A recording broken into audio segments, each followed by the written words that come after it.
What are you making? I don't know, just you had some leftover sauerkraut, and I saw that you had some rum, some white rum, and so I took that with a cube, and I got these from your pantry. It's like these, I guess, fig leaves or date leaves, whatever they are, grape leaves, stuffed with rice.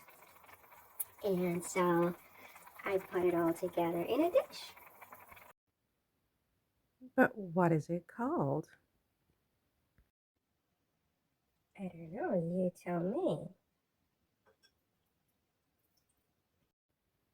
It looks really good, though. Of course it looks really good. Taste it.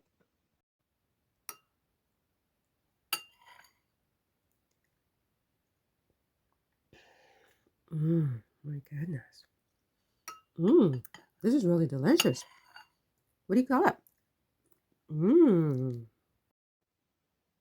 How about something like wild sauerkraut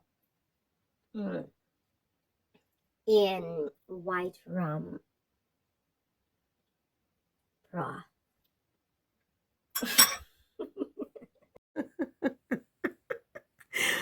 I kind of like it.